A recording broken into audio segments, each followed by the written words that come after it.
Hi, my name is Jocelyn Weber-Phipps, and I lead our blockchain efforts at the Siddhartha Center for Entrepreneurship and Technology.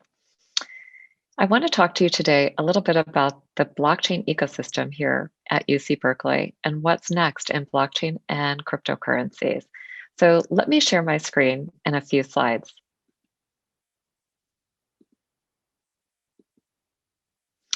This is what our campus used to look like before we experienced the pandemic. On a game day at our football stadium, our center actually resides in offices near or underneath the bleachers, essentially, of the stadium. So I wanted to give you some context as to space and where we are at UC Berkeley. I think we're at a unique point in time in blockchain and cryptocurrencies, given all that's occurred in 2020 and 2021.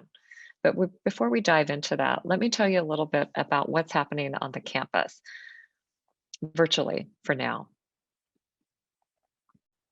The ecosystem at Berkeley is really driven by these entities: the Haas School of Business, Berkeley Engineering, Siddhartha Center, where I am, and blockchain at Berkeley. The Berkeley Haas School of Business was the recipient of funds from Ripple's University Blockchain Research Initiative. And as such, Haas sprinkles those funds around campus to support research and drive curriculum development. They've also helped us at the Siddhartha Center with our courses and the Xcelerator that I'll talk more about in a few minutes. Within Berkeley Engineering, there's a notable faculty in my center and the Blockchain at Berkeley student group. So let me talk a little bit more about the School of Engineering. We're very fortunate to have on campus Shafi Goldwasser, who leads the Simons Institute for the Theory of Computing. She is the co-inventor of zero-knowledge proofs, a key cryptography innovation. We also have faculty such as Don Song, who launched Oasis Labs, and Alessandro Chisa with Zcash. We also have an amazing Blockchain at Berkeley student group. This student organization is more than 60 members and was founded in 2016, and it has been going strong since then. They have over 18,000 Twitter followers. They run classes, do corporate consulting, run nodes, and conduct research. They also were involved heavily in our blockchain accelerator that I'll talk about in a few minutes. One of the alums from this club recently raised his Series A of $28 million, led by Andreessen Horowitz. The company Alio builds on zero-knowledge proof innovations created by Shafi Goldwasser. Really fantastic to see our students leveraging the research that was done by our faculty. Secondly, we have a lot of courses underway on the Berkeley campus. For instance, just this spring, we have a decentralized finance course for PhDs in computer science and finance. We have the Building with Blockchain for Web 3.0 course offered by my center that allows multidisciplinary teams to participate in a semester-long hackathon for academic credit on second and third generation blockchain protocols. Blockchain at Berkeley is also offering their fundamentals blockchain course and their developer blockchain course. You can also find a free course from them on edX, so be sure to check that out. In any event, there's lots of activity between our students, the courses, and our faculty. Next, I want to tell you about our Xcelerator, which we launched in 2019. The Xcelerator invites the outside world in to this ecosystem that we have at Berkeley, and creates an ecosystem of integrity for the long-term future of this industry, which we feel is so important. We have had 65 teams participate virtually for now, and this keeps our learning very applied and creates tremendous opportunities for our students who are involved and the entrepreneurs who join us. Large amounts of follow-on funding have been raised as a result of our collaborations.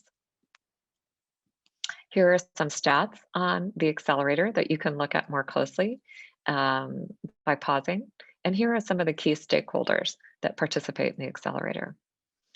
Last on the campus, I want to talk to you about our visiting researcher and scholar programs, and something we'll be launching soon, executives and residents. You can find more information on the Xcelerator website under the Visiting Researcher tab. This allows people from around the world to come and join us in our ecosystem to further their research or their other pursuits. This is a typical month in Berkeley in February of 2020, when there were 2 events every week on this in this area. So whether you're a protocol, VC, a startup, or a visiting researcher, there certainly is many ways to engage in our community. Since we've talked about what's going on at Berkeley, I also wanted to talk about what's going on in the industry. We can talk about blockchain technology and crypto assets both. But first, let's start with the fundamental white paper that's to kick this off, and then we'll dive into each of these topics. I'm going to stop my share and just chat with you on these. So first, recall that the white paper that defined blockchain and Bitcoin was only published in 2008, so not that long ago, and pseudonymously by Satoshi Nakamoto. He wrote, "I've been working on a new electronic cash system that's fully peer-to-peer with no trusted third party." Shortly after that, the first 50 Bitcoins were mined as reward on January 3rd of 2009 by Satoshi Nakamoto. This was block number 0, or the genesis block of blockchain. Since then, tremendous innovation has taken place. Now, almost 19 million Bitcoin are in circulation, and the market cap is just under $1 trillion. That's almost half the value of the world's most valuable company, Apple, which is at 2.25 trillion. In addition, more than 4,000 cryptocurrencies now exist. Remember that a cryptocurrency, broadly defined, is a currency that takes a digital form as a token or a coin and exists only on a distributed ledger. And it does not take a physical form, such as a coin or a bill that you might put in your wallet today. There certainly are digital wallets where you can store all your cryptocurrency. Currently, there are no cryptocurrencies that are issued by nation states, but that is coming, and we'll talk about that later. The number 2 cryptocurrency that you may have heard of is Ethereum, which was launched in 2015. Ethereum is different than Bitcoin in that it's a decentralized software platform that enables smart contracts, a key innovation. And we'll talk more about smart contracts when we get into the technology aspects that are evolving. It also allows for decentralized applications to be built and run without any downtime, fraud, control, or interference from a third party. Think of this in comparison to the Apple App Store or Google's Play Store. In April of 2021, Ethereum's market cap was roughly 30% of that of Bitcoin's at $270 billion. In 2021, Ethereum plans to change its consensus algorithm from proof of work that's used by Bitcoin to proof of stake. This will be a key evolution of the technology that will allow more efficient consensus and faster transaction speeds, and allow for lower cost for all of these transactions. Beyond cryptocurrencies, let's talk a minute about the underlying technology of blockchain and how that can come in many different forms and be used in a variety of use cases to solve problems with today's existing legacy systems. Let's talk first about financial services. Traditional financial systems tend to be cumbersome, error-prone, costly, and slow. Think of sending Venmo funds to your friends to reimburse them for a night out. Intermediaries are needed to facilitate the process and resolve any conflicts. In contrast, today financial institutions are finding ways to use blockchain that allow these processes to be cheaper, more transparent, and faster for settlement due to the trust machine nature of blockchain. So a growing number of financial services are using this to introduce new innovations. Some examples are smart bonds and smart contracts. Let's talk for a minute about smart contracts. These are digital and are embedded if this, then that code, which gives them self-execution. In real life, an intermediary usually ensures that all parties follow through on terms of a contract. The blockchain and smart contracts not only waives the need for third parties, but also ensures that all ledger participants know the contract details and the contract terms implement automatically once the conditions are met. You can no doubt imagine the wide variety of use cases where this could save time and money. You could use it in all sorts of situations, such as financial derivatives, insurance premiums and payouts, property law, and crowdfunding. Think also of smart property. This could be tangible or intangible property. So cars and houses on one hand, patents, property titles, or company shares on another. These could all have smart technology embedded in them. Consider registration that could be stored on a ledger with contractual details of others who are allowed ownership in this property. Making property smart decreases the risk of fraud, mediation fees, and running into questionable business situations. It increases trust and efficiency. Consider also the Internet of Things, millions and millions of devices connected to the Internet. Blockchain could enhance the management of all these devices and their data by controlling who has access to the data and securing it with the properties inherent in blockchain technology. Blockchain and identity and associated records. We're also hearing much discussion around providing better sources of your identity by encrypting it and securing it. Applications could include digital passports, digital certificates of birth, death, and graduation.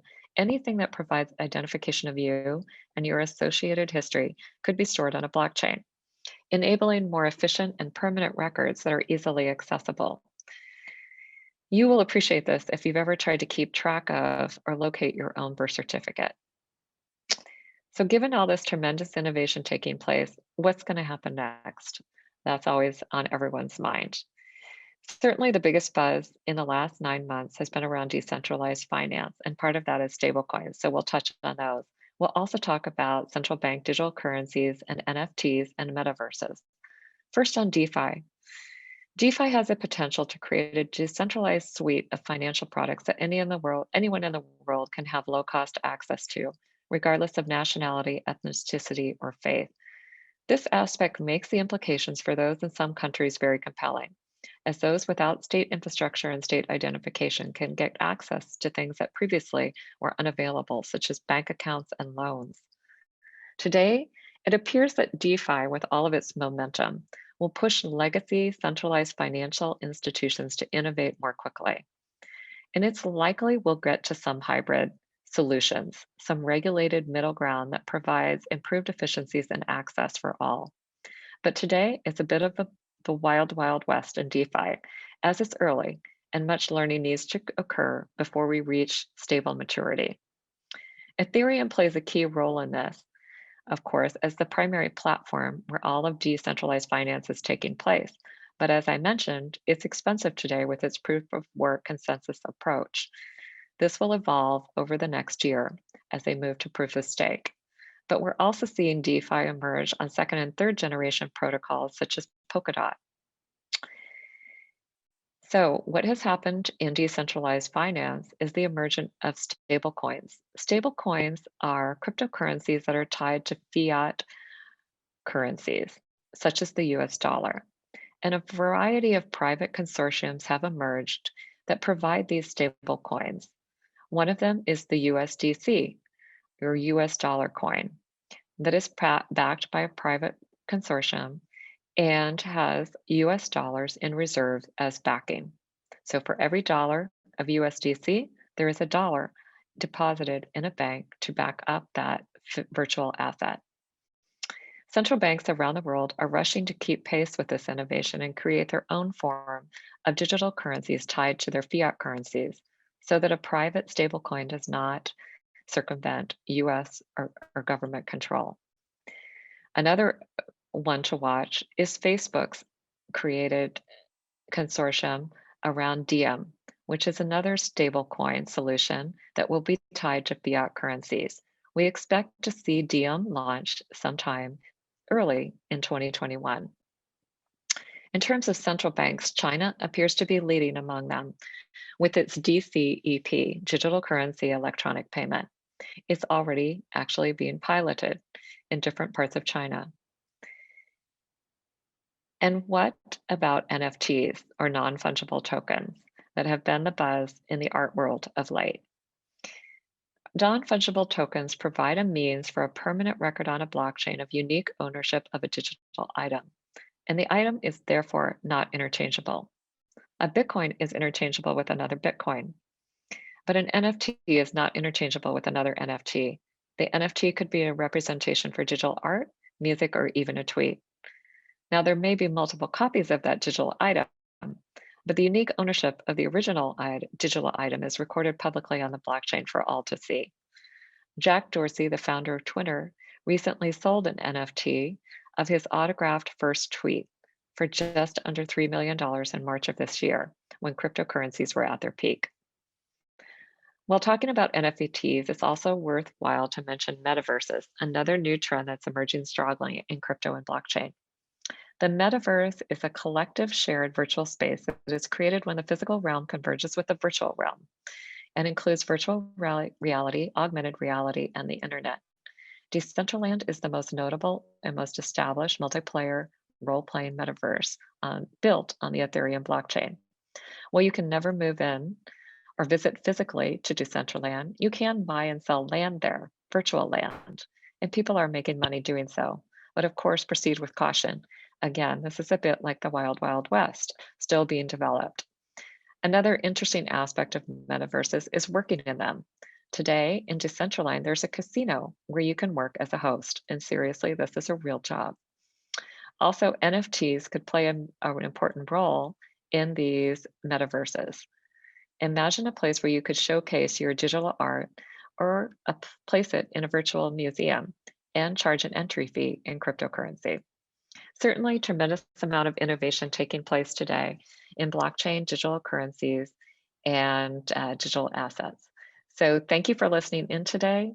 You can read more about our work on our Xcelerator website, which links to our Medium account where we publish lots of news, or our Twitter account where we post updates on our activities. You can also see a recent panel that we posted on the Innovation X website at SCET's website. There we had thought leaders join us to give their view of what's next in this space. So thanks for tuning in, and we hope to be in touch.